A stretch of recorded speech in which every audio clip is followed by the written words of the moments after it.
Good afternoon, everybody. Welcome back to the J Lounge. As you guys know, I am your hostess with the mostest, Miss J, aka Miss Simone Jackson, here to bring you guys another great episode of the J Lounge.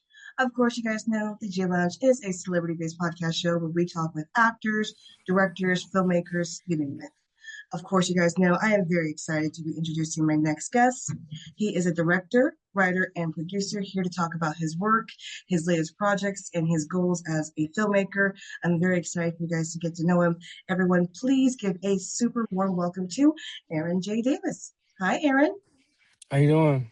I'm doing good. How are you doing today? It's pretty decent. Can't complain. Right. No, I'm with you right there. Another day, another dollar, right? Yeah. I get you. The grind never stops. The grind never stops. Well, I appreciate you for giving me your time. I know you're a busy man, so I'm going to go ahead and fire the first question that you started. Can you tell me what's the story behind your latest project? I just lived in Louisiana for about 10 years on and off, and they have these insects called love bugs. Mhm. And I felt like it was a cool little idea. The name is cool, love bugs. You know, when you're in a relationship, sometimes people call it people love bugs or Yeah, children. So I just thought nobody ever made the cartoon of love bugs. So I just wanted to go ahead and make a little story about love bugs and went on, did it. And it took a couple years, but I got it complete. I love that because you're just so true. No one's ever done it. It's like, hey, Yeah. why not be the first? Right, So right. I love that. And I do love the name and I do love the concept. How, going on to the number two question, can you go a little bit more in depth of how you approach the storytelling for the film? Um, I don't know. I guess I just made a story about love and tried to make it like as kid friendly as possible. Because a lot of, the animations that's out there now is not really kid friendly. So I just try to, watch a lot of cartoons and not like steal the ideas, but just try to get a nice little storyline about a king and a queen and, like son getting lost and finding back. And, you always got the villains in the movie. So I don't know, just let a little kid movie, just create the characters and the idea just came. So it's like there really was no concept. Like when I have ideas, I just start writing and things just come together. I love that. I love that. And I do have to agree, there isn't as much kid-friendly animation when I was growing up, especially in the 90s and early 2000s. It was saturated with all good, animation towards kids. You had ants, you had, Toy Story, all of that. So I'm glad you're bringing things like that, back to the forefront. So I do appreciate you for that. Um, Going on to my next question, I want to know, Aaron, what began this passion for filmmaking that you have? And probably starting like when I was in high school, just writing and reading and stuff. I used to write when I was little, write my journal and stuff. And, one day my brother asked me what I want to do, and I was like, I always have ideas for movies. So he told me how to, get in school and start with a documentary and just keep going. And I always wanted to write. And so I had these ideas, and I still got tons of ideas for movies. So I just started writing a movie, looked at Spike Lee's book on how to write a movie, and I just wrote my first film and my second film, and now we on my fifth feature film. But I think I got like probably 20 short films. Look at you, Mr. Davis, staying booked and busy. I love how you are creating just the films. And you're right. When the idea just comes to you, just write it down. Don't question Right. it. Just get that pen and paper and write it down. And I love how you have the Spike Lee book because what better person to learn from when it comes to filmmaking? He is the best of the best of the best for a reason. So I do appreciate that. I do appreciate that. Which also brings me to my next question. Can you name three people who influenced your career and why? Um, well, it's kind of tough because I don't really have people that influence me. I guess, Spike Lee, of course, is the number one person because I read his book and I watched a lot of his movies. But besides that, it just was just me just wanting to create something for myself. And once I knew that, I can write a film, I just wanted to do it myself. So it's like people that inspired me, I can only just say Spike Lee, but it's like really just like the type of person I am. If I want to do something, I'm gonna go for it. If I have a goal, I'm gonna chase it. And when I accomplish it, and once I see I was winning and doing good, I want to keep going forward on it. So I really don't have three people, especially three filmmakers. I love Jordan Peele's work and Yes. Ryan Coogler, but I can't say they inspired me. The only person I can say that inspired me was Spike Lee because when I wanted to figure out how to write films, he had a book, and I kind of read his book, and that was it. So I can only say it was Spike Lee, probably. And that's the best influence to have. Yeah, That's honestly the best influence to have. He is still making incredible films today, um, and possibly one of the only. I'm pretty sure there's more than other directors, but just one of the few mainstream directors really writing a book on how to do filmmaking. So right. to get that is yeah, that is absolutely brilliant, absolutely brilliant. Going on to the next question here, Aaron. What would you say, in your own words, is the biggest challenge in filmmaking? Um, I would say the finances and trying to collaborate with the team. Um, my cartoon was $30,000, which I paid off for out of my pocket, and just trying to find people to work with you and be on the same page. Like some people are blessed to find a team, and for me, it's a struggle because a lot of people look at me as competition, and I'm Mhm. not competition. Like I would love to collab with people. I always offer to help people out. I've helped people out when I was in college, and I didn't get the same thing back. So I would say definitely finances. My next film is about $25,000, which I'm also paying for out of pocket, Oof. and just hoping that I found someone to film it, and just this is my first time actually collaborating with someone to film, and just hoping that once I pay the deposit, they can actually come out and do the work, and I'll finish up paying them, and I won't have to be writing, directing, holding the camera, and doing everything by myself anymore. I can actually have a team I can work with. Yes, yes, it is. Filmmaking is not cheap, y'all. It is not cheap. Yeah, So I know some people probably hearing like they go 30,000. That's not a lot. It's a lot. It's a lot. You're spending at least a couple thousand on those really nice cameras alone, just for filmmaking. So there's a lot that goes to it, and it's not cheap at any point. So I really hope myself that you do find a team to take some of that pressure off because it'll make it easier to focus just on the filmmaking part. Once everybody else has their right. parts to do. So yeah, yeah, I'm keeping it at high hopes for you. Absolute high hopes. All right, going on to the next question. Aaron, I want to make sure my audience follows you and your work. Where are you on social media? Most of my social medias is AJ Davis 504. I got Instagram, Snapchat, and my Facebook is Aaron Joshua Davis. Um, and my TikTok is AJ Davis 716. And I want to highly encourage my audience. Make sure you follow Aaron J. Davis on TikTok, Instagram. Make sure you follow the Love Bug as well, as that continues to go into progression, and just follow more of Aaron's work. We want to see more of him, especially in 2026. So make sure we just like, follow, shout out, and support. All right, and going on to the next question. What other future projects are you currently working on that you can give a dish about to the J Lounge audience? My next project is actually a project about myself. I lost my son. He was 17 about 5 years ago. So I'm actually just writing a story about myself. And it's a story that I seen on in a movie. So it's like two stories in one that's kind of intertwined. So it's a story about me and my son. It's a story about a mother and a daughter. So it's kind of like intertwining. And I'm putting that out. I'm actually going to be filming that in Atlanta this July. So that's what I'm working towards. It's called I Lost My Son.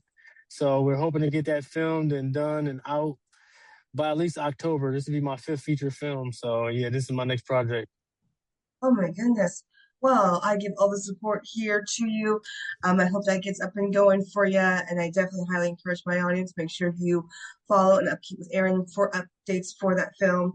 And just make sure you like I said, like, follow, give a shout out, and make sure we just support him as he's working on his fifth feature film. So just make sure we do that. Going on to the next question. What goals do you hope to accomplish in your filmmaking career that you haven't yet? I guess the main thing is my first movie is called Mom Told Me. I put it out in 2017 and I made about 15 to $20,000 off of it. So my main goal is if I can get every film to gross about 30 to $50,000, or let's say 50 to 100, Mm-hmm. then I will be happy and I will be financially free to just write, get a crew, get a cast, shoot a movie. I got tons of ideas, more cartoons, more feature films, scary movies, love stories, all type of films. But the biggest thing is the consistency and just trying to get those films done, completed, and just keep them going and making money off them. Yes, yes, that's definitely going to happen for you, especially with all the different ideas. You said scary movies, romantic drama, you got animation for kids. So it's going to happen for you. It's a matter of when, not if, a matter of when. Yeah. All righty. Going on to the next question. Could you, for any advice for any filmmaker who's hoping to navigate the filmmaking scene, what advice would you give them um, as they try to be just as successful as you? Like we said earlier, like, when you got an idea, you know, you got to put it out. Like, if you don't put it out, it's never going to get out. So if you sit on your ideas, like you procrastinate on them, like you always just wonder, like, what happened? Like my first feature film, like I never would have thought in a million years I would have made $20,000 off a movie. It was always my dream to make a movie. But when I made the movie and I started getting checks for $4,000 and $5,000 a month, I'm like, this is So, nice. yeah, And yeah. I'm just like, I don't know. Like it was a great feeling, and I'm glad I started. And now that I got some, a start on my career. I just want the consistency. And anybody that's out there, like you have to just try. Because if you never try, you never know the results. Like, Amen. Yes. Oh my God, that had to be nice. 4,005. Oh my goodness. I can see why you said you want each of your films to grows at least over 100,000. Because can you imagine if they hit like 500,000? You'd just be yeah, I saw, oh, you wouldn't have to worry about a thing. Just create. Oh my goodness. But what you're that's right. This everybody's dream. Well, I never had as many filmmakers as I interviewed. I've never had anyone really break it down like that to, if you make, if your film grosses over 20,000, that, you're getting these monthly checks coming in. I didn't see it that way. So yeah, I can understand why you said earlier, I wanted to at least 100,000 or more. Yeah, because that would set you up to be able to continue to create. So that is, Hmm. I understand. I hope my audience is listening in, take heed to that advice. So yeah, yeah, that would be awesome. Going on to the next question. As you said earlier, you're going on your fifth feature film. In your own words, what's the most unexpected thing that's ever happened on set? Me being a single guy, and a lot of people tell me I'm pretty attractive. I think this one of my actresses hit on me. She called me. Let me see. I think it was like 11 o'clock at night, and she said she wanted to talk to me about the film. But I'm just like, we all people out here. We all date and do our thing, and it's like 11 o'clock at night. Ain't no time to talk about no film. No. So, I didn't answer my phone. I was actually asleep. So she actually came on set and cussed me out. And I'm just like, yo, you don't call me at 11 o'clock at night. Like, we not dating. We ain't sleeping together. I don't sleep with my actresses. So, like, you call me at least business hours are 7. So from that point on, when I did my films, I told people, business hours are 7 a.m. to 7 p.m. Like, don't call my phone after 7 p.m. If you have a question, email me. I'll get back to you. But yeah, she argued with me. She cussed me out, and I'm like, I'm paying you. I'm paying you $1,000 to do this film, and you only, some people don't make $1,000 in a week, and you doing this because it's your dream, and you cussing me out. And I'm like, like I'm giving you an opportunity for your dream, Yeah. and like if I ever get big, like I could bring you up with me, but you're cussing me out. So it's like Hello. Yes. Yeah. Oh my gosh. I don't. crazy. Well, for one, I'm glad you put that boundary. That yes, from 7 a.m. to 7 p.m. I am available. After 7 p.m. I'm not. It's keeping it professional. It's just like I said, just having boundaries. It's keeping a professional boundary. 7 a.m. to 7 p.m. I feel like that's absolutely reasonable. That's 12 hours, so that's yeah. So I'm glad you put that boundary. And you're right. If one day that you really skyrocket off one of your movies, you can bring up all the people that has believed, that supported since day one. And yeah, yeah, yeah. So that is, yeah. Like I said, I'm glad you put boundaries there. Absolutely. Um, Going on to the next question, how do you collaborate with actors and crews? I guess with the actors, they do usually do an audition. They send me like I send them over a page of the lines, and they do an auditions, and I kind of pick the people who do the lines the best. Like I said, with the other groups, like this is actually gonna be my first time working with a group that's not me. Like I have a master's of fine arts degree, so I know how Ooh, to film, edit, do lighting, audio, everything. I've shot 350 music videos with big artists, Twister, Bootsy, stuff like that. But wow. I don't want to be a cameraman, so I'm trying to find a team. So this is going to be my first time doing with a team. So the actors, some of my actors that I've used in feature films, I always bring them into the other film. Like I always tell them, like, you promoted my film, you did a good job, you came on time. So I already got a role for you on next film. So it's like we talked about earlier, like, every film I do, you do well, I'm gonna bring you into another film automatically. You don't have to audition. So it's a lot of auditioning. Craigslist, they got Facebook groups. It's a lot of acting groups out there. So you just have to look around, and it's tons of people looking for acting. Everybody feel like they can act, but people really can't act like that. Like, once you see their videos, you're like, nah, you just want to do something. You just want to be seen. So Oh, I can imagine with the audition tapes how much solid work you see and how much work you're just like, ooh, somebody was not your friend and just kind of lied to you. Oh my goodness. I couldn't imagine. I'd probably be kind of embarrassed seeing some of the bad auditions. I probably would be embarrassed. I thought I could act when I was younger, but seeing and talking with filmmakers and other actors, I'd come to the conclusion that no, I cannot. And that's okay.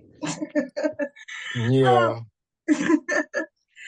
All right. Going on to the last question here for you, Aaron. If you could collaborate with any actor, who would you like to work with and why? Um. So if you saying like big actors, like Michael B. Jordan, people like that, some of my favorite people are these Instagram comedians. Oh, Mojo Brooks is super hella funny. And damn, I'm forgetting the other guy from Atlanta. Damn, my mind went blank. I can't think of his name right now. The dark skinned guy, he's super funny. But guys like that, like I already worked with Haha Davis actually in this cartoon movie. But I like these up and coming Instagram celebrities, comedians. They're super, super funny. so true. That's so true. They are hilarious. There are Yeah. some that put in just some of the best, absolute best comedic work I've seen. So I can understand. I can understand because it's they're most likely like writing, shooting, and doing all these things themselves, and it's just Yeah, yeah, yeah. I can understand. So, yeah. Oh, Erin, I really appreciate our conversation today. You're definitely a filmmaker that has a clear direction of where you want to go, how you want your filmmaking to be, and just what type of films you want to bring to the forefront. I'm very excited for your fifth feature film. I cannot wait for that to go extremely well for you. And yeah, you definitely have the support here of the J Lounge, and we can definitely wait to see what you do next. Appreciate it. Appreciate it. Thank you for having me. Yes, of course. I want to highly encourage my audience. Make sure you follow Aaron J. Davis on TikTok, Instagram. Make sure you follow his work. Give a like, give a shout out, give support. We want to see more of him, especially in 2026. So make sure you do so. I want to thank my audience for listening in. I will be back with another great episode here of the G Lounge here soon.